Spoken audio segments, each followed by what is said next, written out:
सबको जय मसीह की।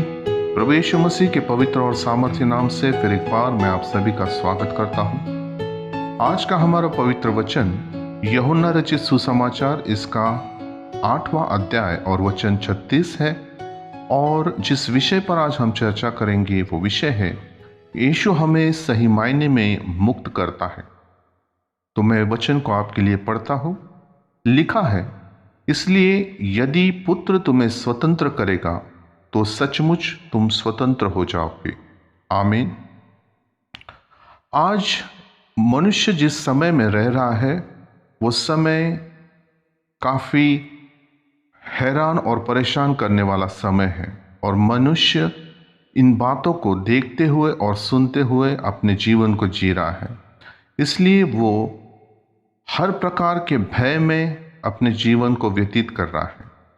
भय अनेक प्रकार के हो सकते हैं। यदि आज हम बात करें तो आज संसार में जो बातें घट रही है वो अंत के समय के संकेत की ओर हमें लेके जा रही है या अंत के समय को दर्शा रही है। और जो चारों तरफ जो युद्ध का माहौल जो चल रहा है, इससे बहुत सारे लोग, चाहे फिर वो विश्वासी ही क्यों ना हो, कुछ हद तक परेशान और भय में दिख रहे हैं। कुछ लोगों को जो भय है वो पड़ोसियों का भय है। पड़ोसियों की राय के विषय में वो चिंतित है कि पड़ोसी, चाहे वे फिर आपके सगे संबंधी हो सकते हैं, रिश्तेदार हो सकते हैं, वो हमारे विषय में क्या सोचते हैं, उनकी राय हमारे बारे में क्या है, उसके बारे में लोग आज भयभीत हैं। कुछ लोग जो है उनको मरने का भय है। वो डर रहे हैं कि यदि परमेश्वर का बुलावा उनको आ जाता है तो आत्मिक रीति से क्या वो तैयार है, किस रीति से हमें प्रिपरेशन करना है, किस रीति से हमें तैयार रहना है। और इस बात को लेकर वो चिंतित भी है और भयभीत भी है। और कुछ लोग जो है वो ऐसे परिस्थिति में घिरे हुए हैं कि वो समझ नहीं पा रहे हैं कि इनमें से वो बाहर कैसे निकले।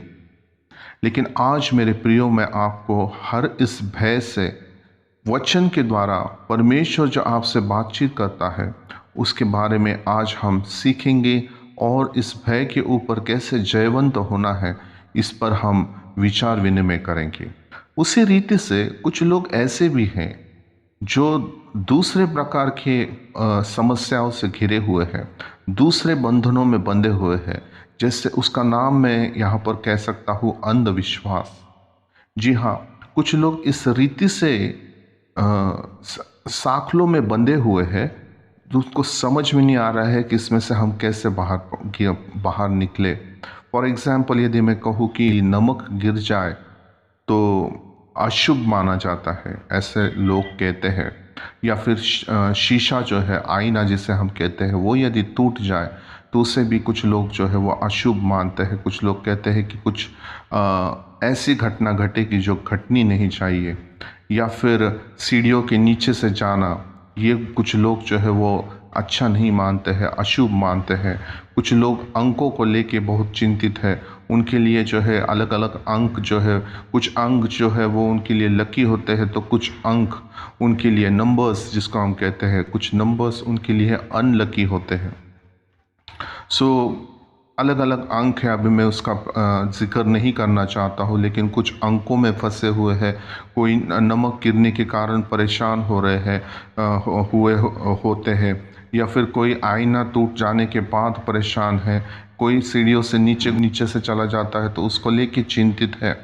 और कोई जो है बिल्ली यदि रास्ता काट जाती है तो उससे लेकर भी वो परेशान और चिंतित है कि कुछ तो घटनाएं घटेगी।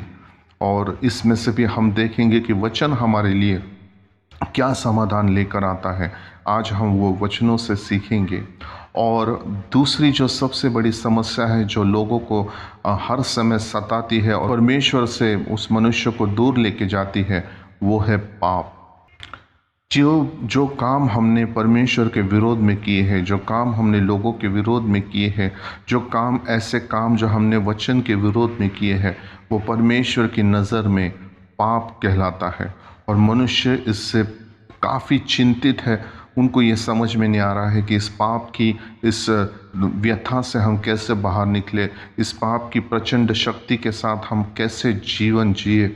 और ये सारी चीज़ें जो है, ये मनुष्य को जो है एक तरह से, जैसे हम साँकलों से जकड़ जाते हैं, वैसे वो साँकलों से जकड़ चुके हैं। उनके मन में हर समय ये बातें चलती रहती है कि कैसे होगा, क्या होगा, किस रीति से हमारा जीवन होगा।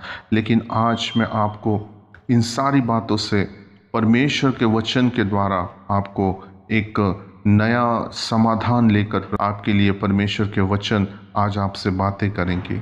सबसे पहले मेरे प्रियो, मैं आपको ये बात बताना चाहता हूँ कि जब हमारी पहचान परमेश्वर के साथ नहीं हुई थी, जब हम जीवित परमेश्वर को नहीं जानते थे, तब हम किस दशा में थे, किस परिस्थिति में थे, किस परिस्थितियों में से, किन हालातों में से परमेश्वर ने हमको बाहर निकाला है, इसे हम पहले समझने की कोशिश करते हैं। और इन चीज़ों से केवल एक ही शक्ति बाहर निकाल सकती है हमें, और वो है जीवित परमेश्वर की सामर्थ और शक्ति। सब कहे आमीन, हालेलुया। यूहन्ना इसका 8वां अध्याय और वचन 32 को यदि हम पढ़ते हैं तो वहाँ लिखा है कि सच्चाई आपको स्वतंत्र कर देगी। परमेश्वर के वचन में जो सच्चाई है, परमेश्वर का वचन जो जीवित और सामर्थी और प्रबल है, वो परमेश्वर का वचन ही है जो आपको इन सारी गलत बातों से, इन सारे गलत विचारधाराओं से, वो शैतानी पकड़ से आपको छुड़ा सकता है। यूहन्ना 17:17 में इस तरह से लिखा हुआ है कि तेरा वचन सत्य है। परमेश्वर का वचन सामर्थ्य और सत्य है, अटल है, कभी ना बदलने वाला वचन है। और आज यदि हम इस वचन पर मजबूती से अपना घरौंदा बनाते हैं, यदि हम अपने विचारों को इन वचन के साथ में बदल देते हैं, तो निश्चय ही जिन साँकलों से आप बंधे हुए हैं, जिन रस्सियों से हम घिरे हुए हैं, वो सारे शैतानी बंधन यीशु के नाम से आज आपके जीवन से टूटेंगे। आमीन।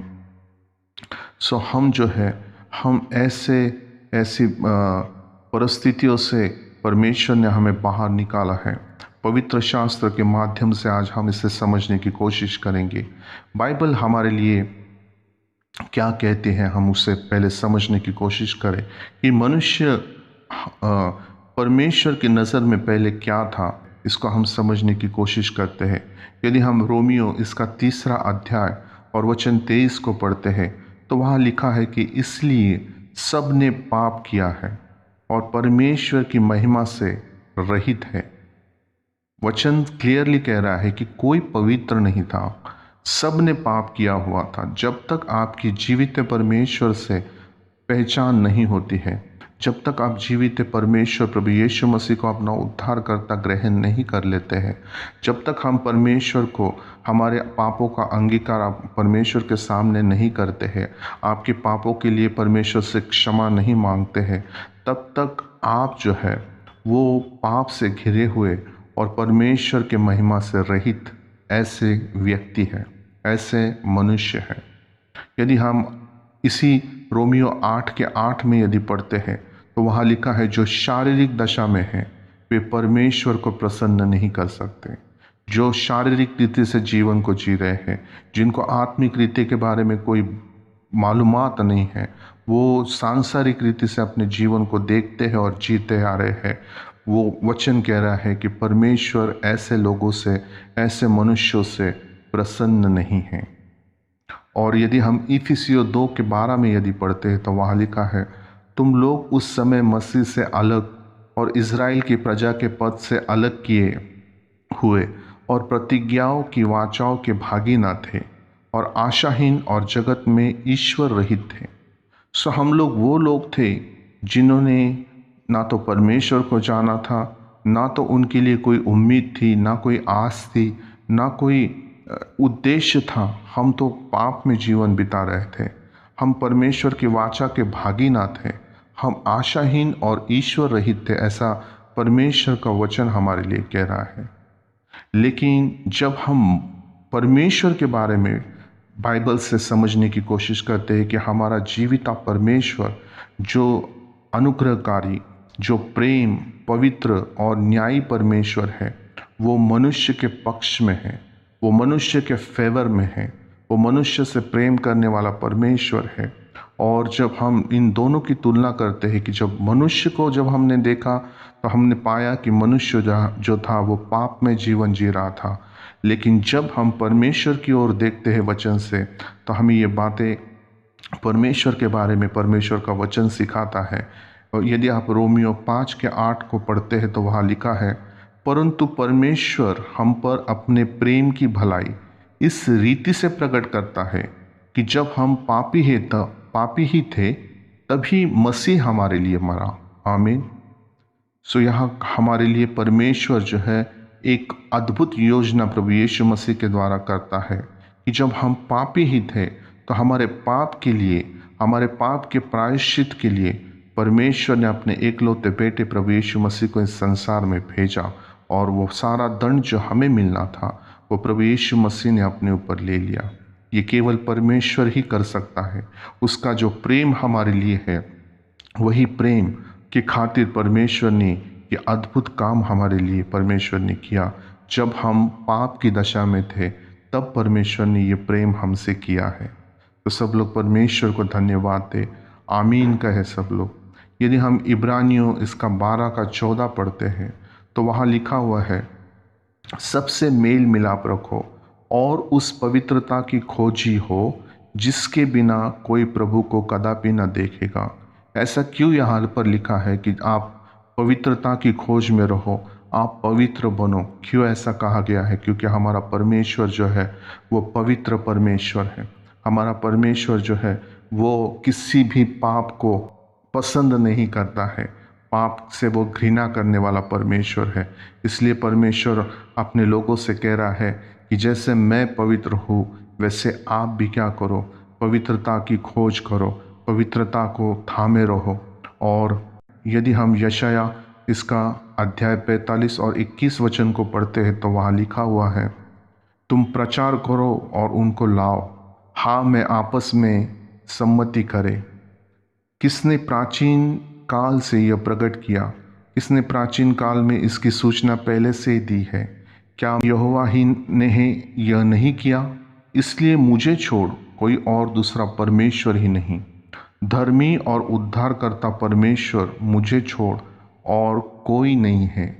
सो परमेश्वर ने हमारे लिए ये योजना जो है, ये प्राचीन काल से, मतलब इस संसार को रचने से पहले ही हमारे लिए एक प्लान बनाया है, हमारे लिए एक उद्देश्य बनाया है, हमारे लिए परमेश्वर ने चिंता की है। और वो ये कह रहा है कि मुझे छोड़ और दूसरा कोई परमेश्वर है ही नहीं। परमेश्वर खुद होकर अपने बारे में ये गवाही दे रहा है कि मैं ही परमेश्वर हूँ और मैं ही वो धर्मी और उद्धार करता परमेश्वर हूँ और मुझे छोड़ और कोई नहीं। सो ऐसा परमेश्वर जो हमसे वचनों के द्वारा बात करता है, पवित्र आत्मा के द्वारा बात करता है, अपने स्वर्गदूतों के द्वारा बात करता है, अपने दास और दासियों के द्वारा बात करता है, भविष्यवक्ताओं के द्वारा बात करता है। सो ऐसे परमेश्वर से हम प्रेम क्यों ना करें? और जब ऐसा परमेश्वर हमारे साथ है, ऐसे परमेश्वर के पवित्र और सामर्थी वचन जब हमसे बातें करते हैं, हमें आश्वासन देते हैं, हमें एक प्रकार का हियाव देते हैं, और जब हम उसके शिक्षाओं को जब अपने हृदय में ले लेते हैं, तब परमेश्वर जो है हमें उन वचनों के द्वारा स्वतंत्र करता है, हिम्मत देता है। आमीन। यदि हम कुछ वचनों को यदि मनन करें और अगर उसको हम समझने की कोशिश करते हैं, उस पर यदि हम विश्वास करते हैं, तो आज वो समय है, आज वो दिन है कि आप जिन बंधनों से बंधे हुए हैं, जिन विचारधाराओं से आप ग्रसित हैं, वो सारे बंधन, वो सारे गलत विचार आज प्रभु यीशु मसीह के पवित्र और सामर्थ्य नाम से आपके जीवन से टूट जाएंगे। सब लोग कहे आमीन। और इन वचनों को आप समझने की कोशिश करें कि परमेश्वर के वचन को यदि कोई ग्रहण करता है तो वो उसमें काम करना शुरू कर देता है। परमेश्वर का वचन सामर्थी है, परमेश्वर का वचन जीवित है। परमेश्वर का वचन आपको पुनर्जीवित करने की सामर्थ रखता है। यदि आप पत्रस इसका पहला अध्याय और वचन 23 को पढ़ते हैं तो उसमें लिखा हुआ है क्योंकि तुमने नाशवान नहीं पर अविनाशी बीज से परमेश्वर के जीविते और सदा ठहरने वाले वचन के द्वारा नया जन्म पाया है। आमीन। तो परमेश्वर का वचन जो है वो नाशवान नहीं है पर अविनाशी बीज है, जो वो बीज ऐसा बीज है जो कभी असफल नहीं होता है, जो कभी भी हम कहते हैं कि जब तक वो अपनी फसल नहीं लाता है, जब तक उस बीज से अंकुर नहीं निकलेंगे, तब तक वो बीज जो है वो मरेगा नहीं। तो यहाँ पर लिखा हुआ है अविनाशी, जो कभी ना नाश होने वाला बीज परमेश्वर का वचन है, जो जीवित है और सदा ठहरने वाले वचन के द्वारा हमें क्या मिला है? सो हमें एक नया जन्म मिला है। हम एक पुनर्जीवित किए हुए लोग हैं। आमीन। हमारा पुराना जीवन जो है वो मसीह के द्वारा जो है वो दूर हो चुका है और मसीही के द्वारा हमें एक नया जीवन भी मिला है। आमीन। हमारा पुराना जीवन यीशु मसीह के नाम से वो हमने उसको गाड़ दिया है, उसको हमसे दूर परमेश्वर ने कर दिया है, और यीशु मसीह पुनर्जीवित होने के द्वारा हम फिर एक बार नए जन्म को पाते हैं। सब लोग कहें आमीन। परमेश्वर का वचन जो है वो विश्वास को उत्पन्न करने वाला वचन है। यदि आप पढ़ेंगे रोमियो इसका 10वां अध्याय और वचन 17 में, तो वहाँ लिखा है, अतः विश्वास सुनने से और सुनना मसीह के वचन से होता है। सो आप यदि निराशा में हैं, यदि आप चिंतित हैं, यदि आप भय में हैं, यदि आप अंधविश्वास में हैं, यदि आप पाप में अपना जीवन बिता रहे हैं, सो एक ही चीज़ पर आपको विश्वास करना है, और वो विश्वास है परमेश्वर के वचन पर। आपको विश्वास करना है परमेश्वर के उस सत्य पर, उस सामर्थी और प्रभावशाली वचन पर, जो वचन आपके हर एक बंधन को तोड़ने की सामर्थ रखता है। और आपका विश्वास कब बढ़ेगा? जब आप उस वचन को सुनेंगे, जब आप उस वचन का मनन करेंगे, जब आप उस वचन को विश्वास के साथ जब ग्रहण करेंगे और उसके ऊपर चलेंगे, तब वो वचन आपके जीवन में कार्य करना शुरू कर देगा। और ये परमेश्वर का वचन, जो तीसरी और इम्पोर्टेंट बात यहाँ पर मैं आपको जो बताने जा रहा हूँ वो ये है, परमेश्वर का वचन आपको निश्चितता देता है, यानी कन्फर्मेशन देता है, कन्फर्म करता है। सो पहले हमने सीखा है कि वो हमें पुनर्जीवित करता है, वो परमेश्वर का वचन हमें पुनर्जीवित करता है। दूसरी बात जो हमने सीखी वो कि परमेश्वर का वचन हमारे अंदर विश्वास उत्पन्न करता है। और तीसरी सबसे इम्पोर्टेंट बात कि परमेश्वर का वचन हमें निश्चितता देता है। यदि आप पहला यूहन्ना इसका 5वां अध्याय और वचन 13 को पढ़ते हैं, तो वहाँ लिखा हुआ है, मैंने तुम्हें जो परमेश्वर के पुत्र के नाम पर विश्वास करते हो इसलिए लिखा है कि तुम जानो कि अनंत जीवन तुम्हारा है। सो अनंत जीवन का कन्फर्मेशन हमें परमेश्वर का वचन इसी पल, जिस समय आप वचन पर विश्वास करते हैं, उसी पल आपको ये कन्फर्मेशन देता है कि अनंत जीवन आपका है। आमीन। परमेश्वर आपको अनंत जीवन देने के लिए तैयार है यदि आप परमेश्वर की ओर मुड़ते हैं, उसके वचन पर विश्वास करते हैं, यदि आप अपने पापों को छोड़ देते हैं और परमेश्वर के वचन को कार्य करने का अवसर आपके जीवन में यदि आप देते हैं विश्वास के द्वारा, तो आज निश्चय ही आप एक विजयी और सामर्थ्य जीवन प्रभु यीशु मसीह के नाम से जिएंगे और जिएंगे। सो सब कहे आमीन। आइए हम प्रार्थना करें। पिता परमेश्वर, मैं प्रभु यीशु मसीह के सामर्थ्य और पवित्र नाम से आपके चरणों में आता हूँ। प्रभु मैं धन्यवाद देता हूँ प्रभु परमेश्वर, इन पवित्र वचनों के द्वारा आपने हमसे बातें की। प्रभु राजा, प्रभु आज हम जिस भय में और अंधविश्वास में और पाप में प्रभु परमेश्वर पिता अपना जीवन व्यतीत कर रहे थे प्रभु राजा, लेकिन प्रभु परमेश्वर आपके वचन ने प्रभु आज जो हमसे बातें की है, जो हमें हिम्मत दी है प्रभु, जो हियाव दिया है प्रभु परमेश्वर, इन सारी बातों के लिए प्रभु परमेश्वर हम आपको धन्यवाद देता है प्रभु राजा। लॉर्ड फादर, आपका वचन जीवित और सामर्थ्य है प्रभु। लॉर्ड, आज जिन जिन लोगों ने प्रभु इस वचन को सुना, इसको ग्रहण किया प्रभु, उनके जीवन में प्रभु परमेश्वर पिता ये वचन 100 गुना फल लेकर आने वाला होने पाए यीशु के नाम से। उनके हृदय को प्रभु परमेश्वर पिता आप प्रभु स्पर्श करें। प्रभु, आपकी पवित्र आत्मा उनसे बातें करे प्रभु राजा। और प्रभु परमेश्वर पिता, इन प्रियजनों के जीवन को आप नासरी यीशु के नाम से बदल दे प्रभु राजा। लॉर्ड फादर प्रभु, सारी बातें मिलकर प्रभु परमेश्वर पिता हर एक विश्वासी के जीवन में भलाई और भलाई को ही उत्पन्न करती है प्रभु। फिर एक बार प्रभु परमेश्वर, हम सारी बातों के लिए जो आज आपने हमसे कही है और हमारे साथ होकर प्रभु परमेश्वर पिता हमसे प्रभु आपने जो आत्मा के द्वारा प्रभु परमेश्वर पिता जो बल और शक्ति और सामर्थ प्रदान किया है, इन सारी बातों के लिए प्रभु हम हृदय से आपको धन्यवाद देते हुए प्रभु इस प्रार्थना को आपके बेटे प्रभु यीशु के नाम से मांगते हैं। आप सुनिए और कबूल कीजिए पिता। आमीन एंड आमीन। सो मैं आशा करता हूँ कि आज का वचन जो है वो आपके जीवन में 100 गुना फल लेकर आएगा। आपने यदि इस चैनल को सब्सक्राइब नहीं किया है तो इस चैनल को आप सब्सक्राइब करें और इन वीडियोस को आप अपने प्रियजनों के साथ भी शेयर करें। और जैसे आपने ब्लेसिंग्स पाई है वैसे ही औरों को भी इस वचन के द्वारा आप ब्लेस करें। सो आज के लिए बस इतना ही। सबको जय मसीह की। God bless you all.